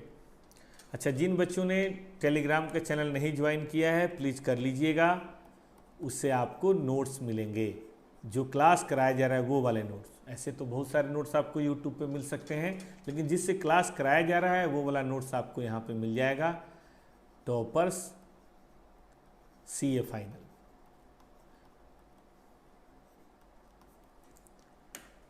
कितना इम्पेयरमेंट है जल्दी बताइए, how much is the impairment?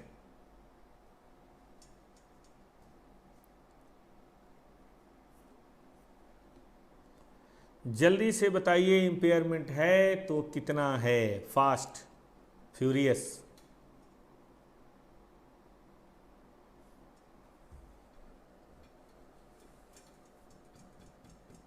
कोई नहीं बता रहा भाई, कमाल हो गया आज, किसी ने इम्पेयरमेंट बताना ही नहीं है। साफ साफ दिख रहा है कि कितना इम्पेयरमेंट है, लेकिन मजाल है कि कोई बता दे। सब सोच रहे हैं पहले दूसरा बताता है फिर हम बताएंगे, क्या पता हमसे कहीं गलती हो जाए।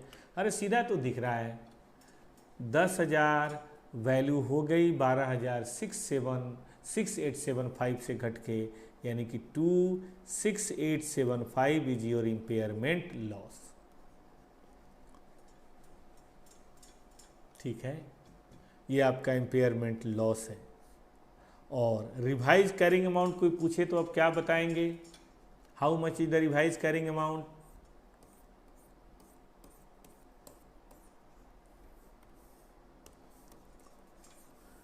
लिखिए, carrying amount 12,687.5, recoverable amount is 10, it means impairment loss। अब इसका क्या होगा मैं बताऊंगा। जनरली इम्पेयरमेंट लॉस PL में जाता है, अगर कोई रिवोल्यूशन रिजर्व ना हो तो। इसकी चर्चा अभी बाद में करेंगे, ट्रीटमेंट बाद में करेंगे, पहले कैलकुलेशन हो जाए।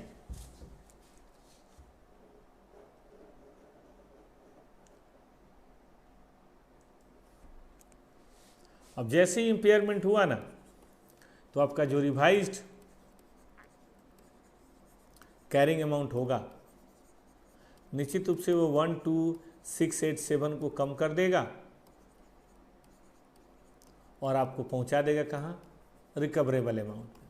और हर हम आपसे पूछें कि एज पर इंडेस 16 कोई रिवाइज डिप्रिसिएशन बताया, अब आगे का revise depreciation for next year onward, कोई बता सकता है? तो बड़ा सिंपल सा है जी, 10,000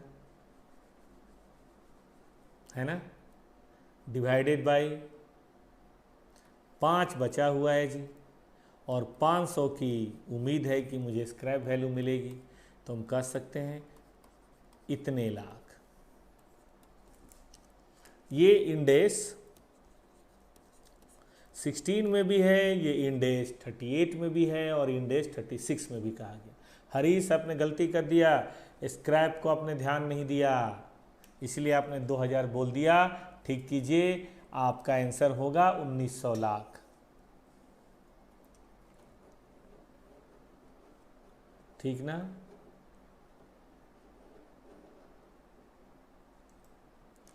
तो चलिए थोड़ा सा और आगे बढ़ते हैं दोस्तों। हम आपसे कुछ और इस तरह के क्वेश्चंस करना चाहेंगे और वो क्वेश्चन आपके टेस्ट योर नॉलेज में दिए गए हैं होलसेल में। आइए देखते हैं।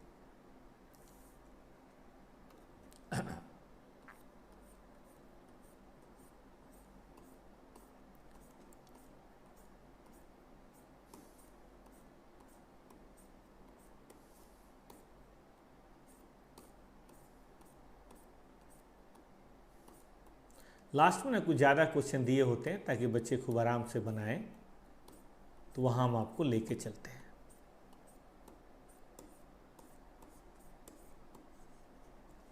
देखो एक तो यही है क्वेश्चन नंबर 14। नहीं 14 का भी पढ़ाया नहीं, रुक जाओ, 14 ने भी पढ़ाया नहीं है, छोटी सी बात है, पढ़ाएंगे, रहने दो। 14, 15 अभी 2 मिनट बाद पढ़ें तो ज़्यादा अच्छा रहेगा, क्योंकि वहाँ तक हम लोग पहुँचे नहीं हैं। उसकी बजाय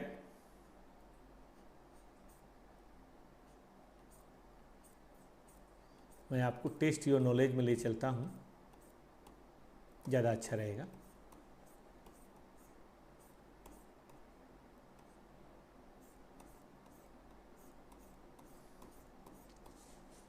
ये question number 4, test your knowledge. Page number है ये, मैं देख देता हूं, पेज नंबर है 258।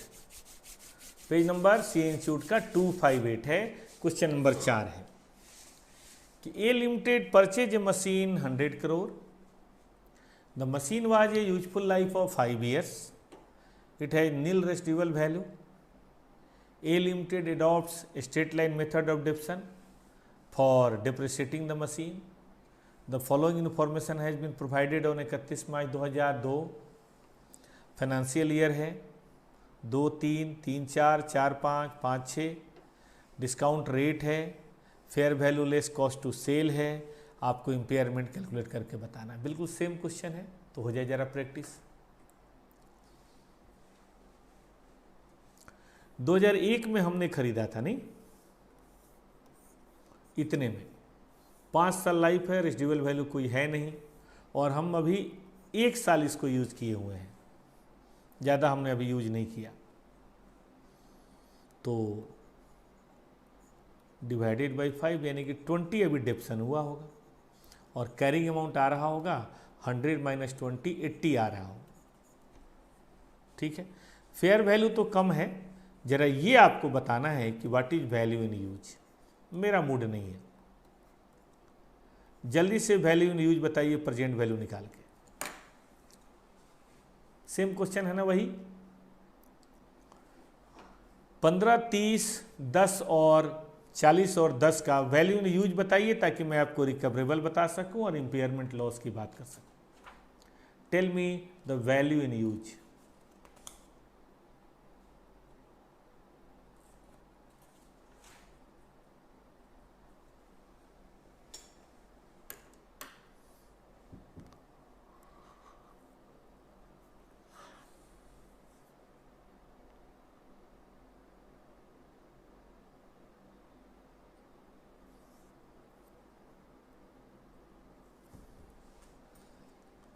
बताइए वैल्यू इन यूज बताइए, उस तरह से टेबल बनाइए ना। ये हो गया आपका फर्स्ट ईयर, ये हो गया सेकेंड ईयर, ये हो गया थर्ड ईयर, ये हो गया फोर्थ ईयर। तो first, second, third, fourth year का वैसे ही टेबल बनाइए, प्रेजेंट वैल्यू लिखिए और मुझे बताइए वैल्यू इन यूज। क्योंकि जब तक वैल्यू इन यूज आप नहीं बताएंगे, मैं रिकवरेबल अमाउंट कैसे बताऊंगा आपको।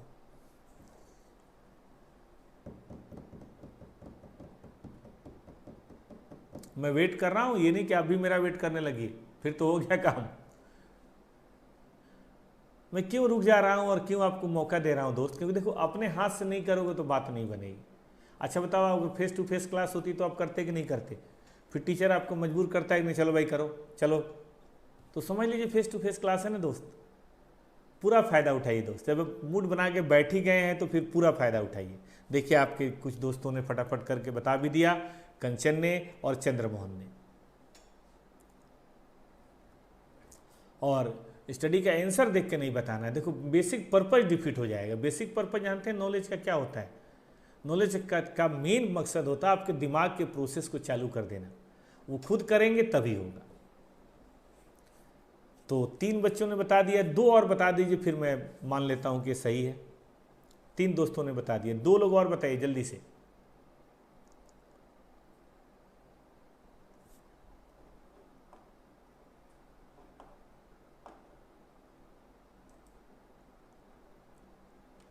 एक और बता दीजिए। सौरभ ने बता दिया, सूरज ने बता दिया, चंद्रमोहन, ज्योति, 4 लोगों ने बता दिया। हरीश, पारस, मनी वगैरह कहाँ बैठे हैं भाई? सब लोग बताओ। हरीश का आ गया, गुड। ये 5 लोग बड़े एक्टिव हैं, बाकी लोग डोरमेंट पार्टनर हैं।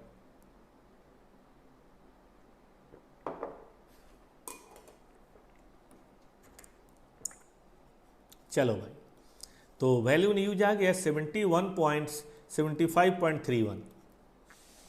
तो मेरे दोस्त बताइए आपका कैरिंग अमाउंट कितना हो गया? सॉरी, क्या बोलते हैं इसको, कैरिंग अमाउंट नहीं ना,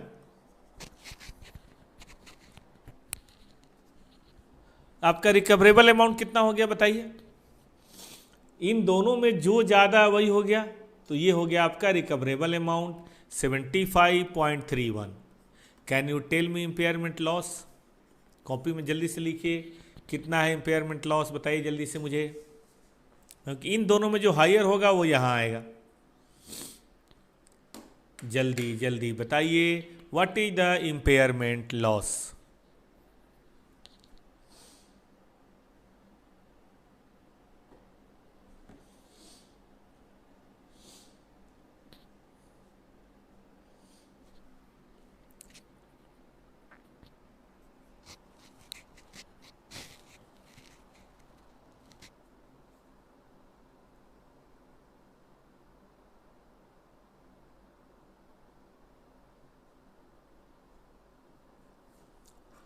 तो इम्पेयरमेंट लॉस भी बच्चों की तरफ से आ गया 4.69 करोड़ है ना सारी फिगर, ऑल फिगर सर इन करोड़ है। तो आप इसको ठीक से फॉर्मेट में लिख लेंगे, मैं ना लिखूं तो चलेगा। आइए 5वां नंबर क्वेश्चन, इसी का पार्ट है इसलिए बताना जरूरी है। इसी क्वेश्चन को आगे बढ़ाते हुए क्वेश्चन नंबर 5 बन जाएगा। पढ़िए क्या कहता है क्वेश्चन 5। कहता है कि कंटिन्यूइंग द सेम क्वेश्चन, ठीक है,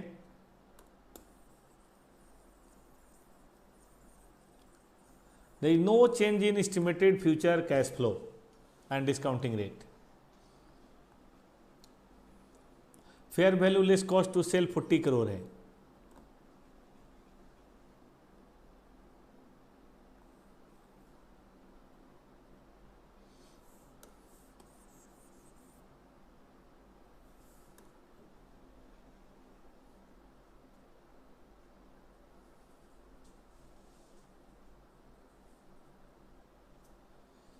एक साल हम आगे बढ़ गए, क्वेश्चन पकड़िएगा, वो 2002 था, ये 2003, एक साल हम आगे बढ़ गए, कोई चेंज नहीं है। अब एक साल आगे बढ़ गए तो अब बस केवल 1, 2, 3 ही ईयर है।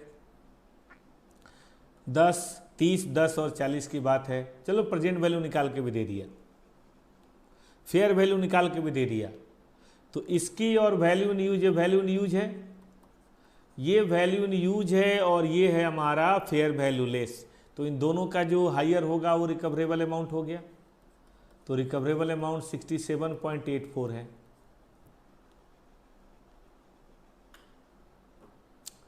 क्या कोई इंपेयरमेंट का लॉस बता सकता है? पुराने वाले क्वेश्चन को ही कंटिन्यू करना है।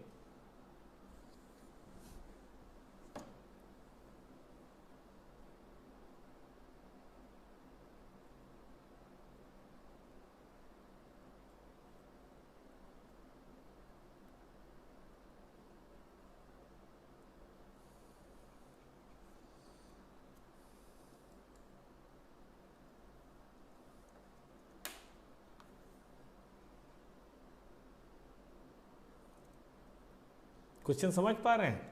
नहीं समझ पाए, मैं क्वेश्चन समझा देता हूँ। क्वेश्चन 4 में था कि हम 2002 में खड़े थे। अब क्वेश्चन 5 आते आते ना 1 साल और बीत गया। हम यहाँ पे खड़े थे, अब 1 साल और बीत चुका है, हम आ चुके हैं 31/3/2005। ठीक है, यहाँ आ चुके। तो यहाँ हम लोगों ने यहाँ पे इम्पेयरमेंट की चेकिंग की थी, रिकवरेबल अमाउंट निकाला था। अब आपको यहाँ निकालना है। दिया हुआ है, 2 चीज़ें तो आपको दी हुई हैं, फेयर वैल्यू दिया हुआ है, वैल्यू यूज दिया हुआ है, तो रिकवरेबल अमाउंट तो निकल ही गया। रिकवरेबल अमाउंट 67.84 है, यही है ना? देख लीजिए एक बार फिर से मैं, 67.84 छुट्टी। लेकिन इस डेट को कैरिंग अमाउंट क्या है? देखिए कैरिंग अमाउंट क्या है मैं बताता हूँ।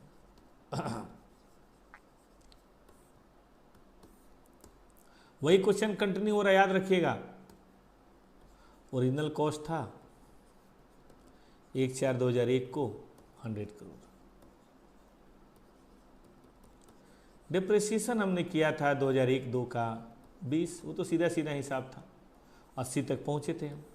लेकिन यहाँ हो गया था इम्पेयरमेंट लॉस, और आप सब लोगों ने खुद मुझे कैलकुलेशन करके बताया था कि सर यहाँ पे इम्पेयरमेंट लॉस है, और इम्पेयरमेंट लॉस कितने का है? 4 पॉइंट कुछ ऐसा ही बोला था आपने, 4 पॉइंट, मैं देख लेता हूँ एक बार।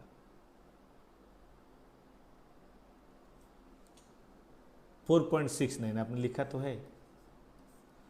तो रिवाइज्ड कैरिंग अमाउंट जो हो गया था एज ऑन 31/3/2002 को 75.31, ठीक ना? अब 1 साल और बीत गया, तो फिर डिप्रिसिएशन होगा फॉर द ईयर 2002-3। कैसे होगा डिप्सन? 75.31 करेंगे। स्क्रैप वैल्यू है नहीं, बचा हुआ लाइफ 4 साल है, चार्ज कीजिए डिप्सन 75.31 है ना, डिवाइडेड बाई 4 ईयर्स। 18 पॉइंट कितना आ रहा है? 83 कर लेते हैं, ठीक ना?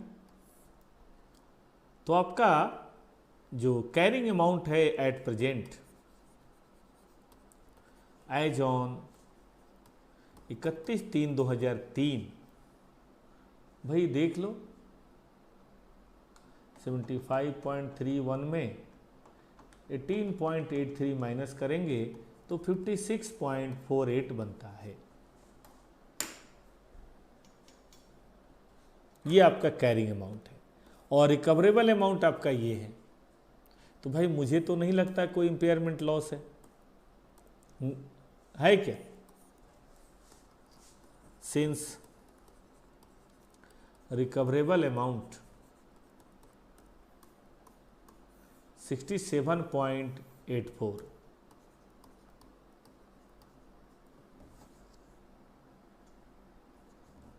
ठीक है।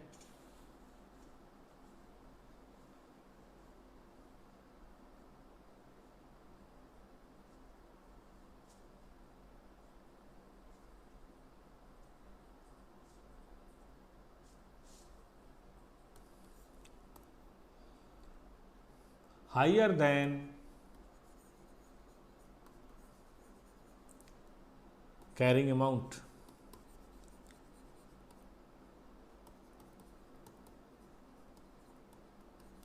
therefore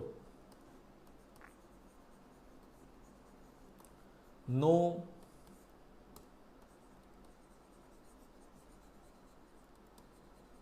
impairment loss।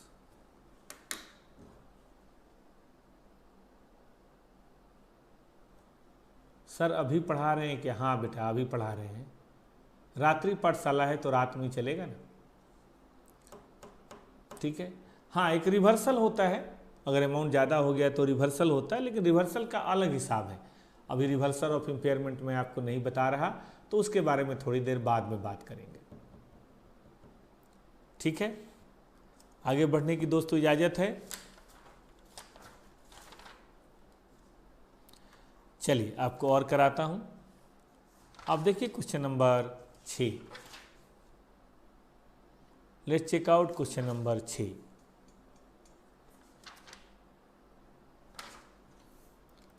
As per promise सभी की बात करते हैं। ये है साहब, ए लिमिटेड ने एक एसेट परचेज किया, डेट का ध्यान रखिएगा, यूजफुल लाइफ 4 साल है, no residual value, recoverable amount of the asset वो कैलकुलेट करके दिया हुआ है, 1 2 3 यहां दिया हुआ है। Calculate the impairment loss and it's reversal.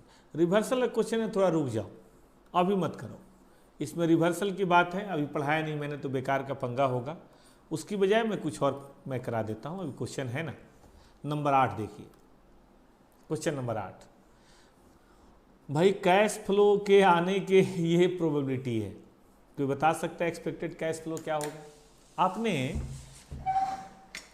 CA inter में कैपिटल बजटिंग में चैप्टर पढ़ा होगा, रिस्क अनसर्टेनिटी पढ़ा था आप लोगों ने, तो उसमें पढ़ा होगा कि फ्यूचर का कैश फ्लो कभी भी सर्टेन नहीं होता।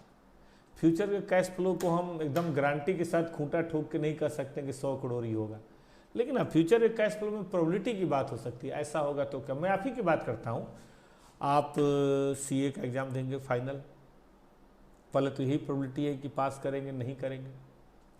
पास कर गए तो जॉब करेंगे तो क्या पैसा मिलेगा, प्रैक्टिस करेंगे तो क्या पैसा मिलेगा, अपनी फैक्ट्री लगाएंगे तो क्या पैसा मिलेगा। अभी तो डिपेंड करता है कितने चांस है कि जॉब करेंगे, कितना चांस है कि फैक्ट्री लगाएंगे। चलो जॉब भी करेंगे तो हो सकता है कि बड़ी वाली जॉब मिल जाए, हो सकता है मीडियम ग्रेड मिले, हो सकता है नहीं एंट्री मिले, आजकल इकोनॉमी बड़ी ख़राब है ना। तो प्रोबेबिलिटी में तो कर सकते हैं कि 50 का मिल सकता है, 1 लाख का मिल सकता है, और ऑल इंडिया टॉप कर गए तो 2-2.5 लाख का जॉब भी मिल सकता है। तो अब कुछ गारंटी तो नहीं कर सकते, है ना, करना पड़ेगा, काम करके देखते हैं फिर क्या होता है। ठीक है ना दोस्त, तो इसीलिए ऐसे में प्रोबेबिलिटी की बात आती है, और प्रोबेबिलिटी में हम ध्यान देंगे इस बात का कि 100 की प्रोबेबिलिटी 10% है, 20 की प्रोबेबिलिटी ये है, और इसका ये है। इसका मतलब जो मोस्ट लाइकली या प्रोबेबल आउटकम जो है वो इन तीनों प्रोबेबिलिटी को ध्यान दे के देना होगा। प्रोबेबल कैश फ्लो सभी बच्चों ने बना दिया। देखो यही फ़ायदा होता है कहीं क्वेश्चन करने का, आपने कहीं और पढ़ा है कैपिटल बजटिंग में, और देखिए यहाँ फटाफट उसका इस्तेमाल हो रहा है। लिख लीजिएगा टेस्ट योर नॉलेज।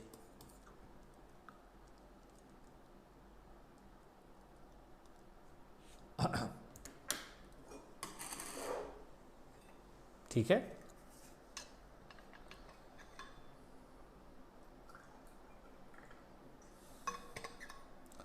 तो इस बात को अगर हम देखें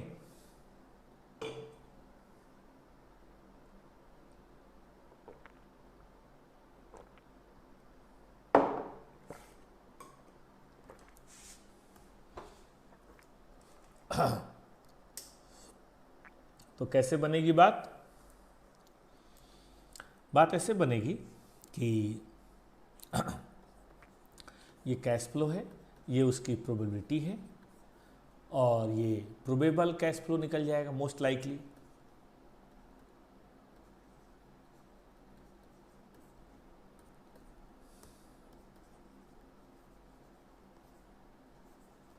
कैश फ्लो ये देखिए दोस्त, ये 100 है, ये 10% चांस है यानी कि 10, ये 200 है, इसका 60% चांस है यानी कि 12, और ये 300 है, इसका 30% चांस है, इसका मतलब 18, 120, 180 सब जोड़ दीजिए। कुछ गलत हो रहा है क्या? 90 है ना, ये 90 आएगा, सॉरी। तो सब जोड़ दीजिए, तो ये है आपका प्रोजेक्टेड कैश फ्लो या most likely probable cash flow. तो ये बड़ा इंपॉर्टेंट पॉइंट है। आप अपने जब कैश फ्लो की बात करेंगे फ्यूचर की, तो इसी तरह से हम बात करेंगे। और क्या तरीका होगा हमारे पास? चलिए एक और बात करते हैं। क्वेश्चन नंबर 9 पढ़ते हैं। Let's see question number 9। Cash flow of 1000 may be received in 1 year, 2 year and 3 year with probability 10, 60 and 30 respectively. Calculated expected cash flow assuming applicable discount rate is this, this and this. आपको cash flow की बात करनी है। पूरा capital budgeting ही पढ़ लेते हैं आज यहाँ पे हम। ठीक है दोस्त?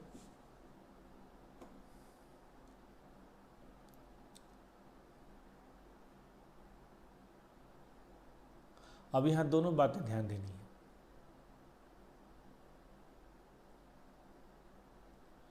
एक तो हमें प्रोबेबिलिटी का भी ध्यान देना है और डिस्काउंटिंग रेट भी तीनों साल का अलग अलग है, तो हमें डिस्काउंटिंग रेट का भी ध्यान देना है।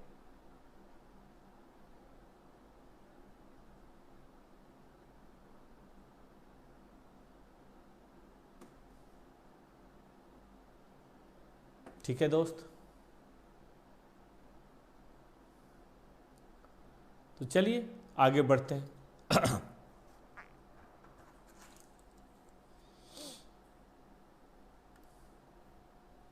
फिर से क्वेश्चन देख लीजिए कि 100 के 10% चांस है फर्स्ट ईयर में, 60% चांस है सेकेंड ईयर में और 30% चांस है थर्ड ईयर में। तो ये तो कैश फ्लो के चांसेज हो गए। लेकिन डिस्काउंटिंग रेट यानी कि रिस्क के चलते डिस्काउंटिंग रेट पहले साल का कुछ और है, दूसरे का कुछ और तीसरे का कुछ और है। तो कैसे बनेगा टेबल, वो देख लीजिए आप लोग। क्वेश्चन नंबर 9 एग्जाम में सीधा का सीधा ये क्वेश्चन सब आता है। स्टेटमेंट ऑफ क्या बनाना था? Most likely expected cash flow.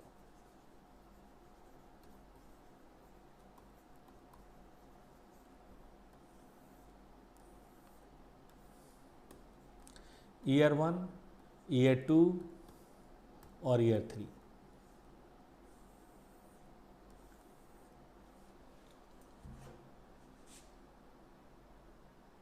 ठीक है, ईयर 1, ईयर 2 एंड ईयर 3। अब देखिए कैश फ्लो के क्या चांसेज हैं, प्रोबेबिलिटी क्या है, तो एक्सपेक्टेड कैश फ्लो क्या होगा निकल जाएगा। और फिर हम डिस्काउंट रेट या पीवी फैक्टर ले लेंगे, है ना। पीवी फैक्टर थोड़ा सा मैं बड़ा लेता हूं या ऐसा लेता हूं, डिस्काउंटिंग रेट लेता हूं, फिर मैं पीवी फैक्टर की बात करूंगा, तब आप मुझे बताएंगे डिस्काउंटेड कैश फ्लो, और यही होगा हमारा वैल्यू इन यूज। चलिए काफ़ी बच्चों ने बता दिया, लेकिन फिर भी ज़रा हम भी करें। देखो जी 100 के चांसेज हैं, 600 के चांसेज हैं और 30 के चांसेज हैं, टोटल 1000। ठीक है, लेकिन ये अलग अलग साल में चांस है। तो यहाँ डिस्काउंट रेट लेना है 5% के हिसाब से, 1 डिवाइडेड बाई 0.5, तो ये आ रहा है 0.9523। ठीक है मित्र, अगली बार पढ़िए। अगली बार रेट है 5.5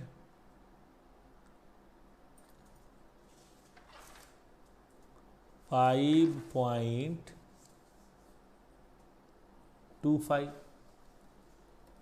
तो इसका निकालिए।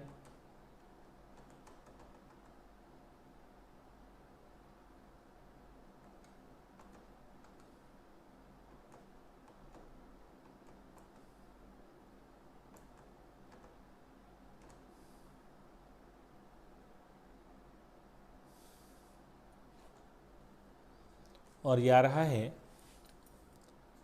9027। ठीक है, अगली बार रेट और बढ़ के हो गया 5.5, तो फिर से एक बार करिए। 1 डिवाइडेड बाई 1.055, गलत हो गया। 1 divided by 1.055, first year, second year, third year. 85516।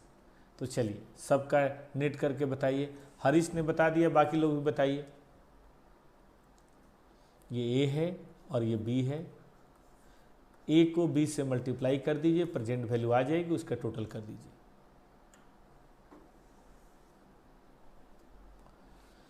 ज्योति ने भी बता दिया, हरीश ने भी बता दिया। एक दो बच्चे और बता दें तो फिर काम हो जाए।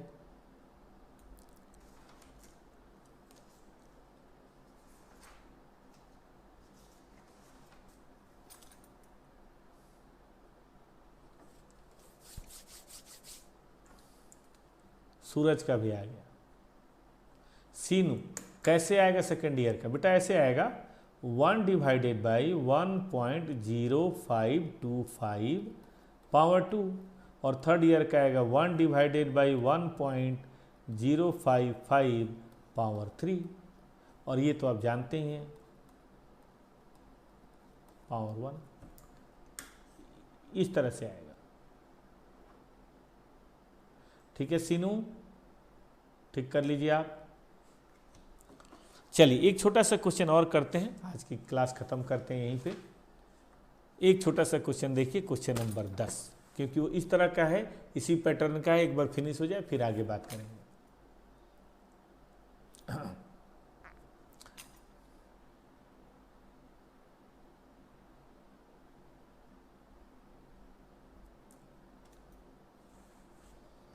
आ गया सही। 892.33 जो मुझे बता रहे हैं वही मैं लिख दे रहा हूँ। चंद्रमोहन ने बताया है वही मैंने लिख दिया। ठीक है, अब आइए आगे बढ़िए। इसका मतलब क्या है, हमें प्रोबेबिलिटी का भी ध्यान देना था और डिस्काउंट बदल रहा था उसका भी ध्यान देना था। 10 नंबर तो ऐसे ही बूझो तो जाने क्वेश्चन है, पढ़ो जरा। कहता है कि आपको एक्सपेक्टेड कैश फ्लो बताना है इन सभी परिस्थितियों में। Estimated amount falls something between 50 to 250, but no amount या no range is more likely than other। हमें नहीं पता, 50 भी हो सकता है, 60 भी, 70 भी, 80 भी, 90 भी, 150 भी, 200 भी, 250 भी, और किसी की प्रोबेबिलिटी ज़्यादा नहीं है, सबकी प्रोबेबिलिटी बराबर है। तो बोलिए ऐसे में एवरेज हो जाए 50 प्लस 250 डिवाइडेड बाई 2 बराबर 150, चलेगा? तो पहले का आंसर तो यही है भाई, क्योंकि देखो सबकी प्रोबेबिलिटी बराबर है। हमें नहीं पता इसके बीच में होगा तो मैक्सिमम और मिनिमम का एवरेज कर लेते हैं। ये देखो 50 है, 250 है, मोस्ट लाइकली 100 है, लेकिन प्रोबेबिलिटी किसी की नहीं पता। किसके होने के चांसेज है कुछ नहीं पता। बताइए कैसे करेंगे? 100 मान लें या कुछ और आइडिया आपके दिमाग में है? 100 की प्रोबेबिलिटी नहीं है 100% कि 100 मान लें, तो फिर बताइए कैसे करेंगे? आंसर बताइए आप कैसे करेंगे, इस बात का आंसर बताइए।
नहीं, तीनों का एवरेज करेंगे, क्योंकि 100 की प्रोबेबिलिटी थोड़ा ना 100%। क्या लिखा है कि प्रोबेबिलिटी हमें किसी का नहीं पता, तो तीनों का एवरेज कर देंगे। 250 प्लस 250 प्लस 100 डिवाइडेड बाई 3। अगर ये पता होता ना कि मोस्ट लाइकली होना है 100%, तब क्या बात थी। अच्छा ये बताइए, तो कर दोगे। 50 का चांस है 10%, यानी कि 5। 250 का चांस है 30%, यानी कि 75। 100 का चांस है 60, यानी कि 60। बताइए क्या चांसेज है। कितना कैश फ्लो की उम्मीद है थर्ड केस में, टेल मी, जल्दी करिए। थर्ड केस में क्या चांस है।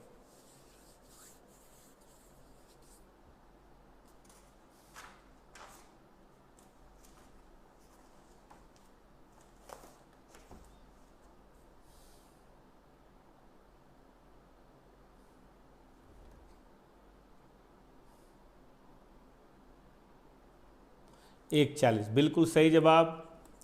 तो हम ये कह सकते हैं कि आप वैल्यू इन यूज के बारे में थोड़ी सी जानकारी आपने हासिल कर ली, लेकिन वैल्यू इन यूज की अभी और बहुत सारी बातें हैं। इम्पेयरमेंट लॉस कैसे अकाउंट किया जाएगा, अभी तो कैलकुलेशन सीखा है, कैसे अकाउंट होगा, खासतौर पर रिवैल्यूएशन हो तो कैसे होगा, फिर सीजीयू की बात कैसे होगी, रिवर्सल की बात कैसे होगी, बहुत सारी बातें अभी जानने के लिए है। हम लोग आज की क्लास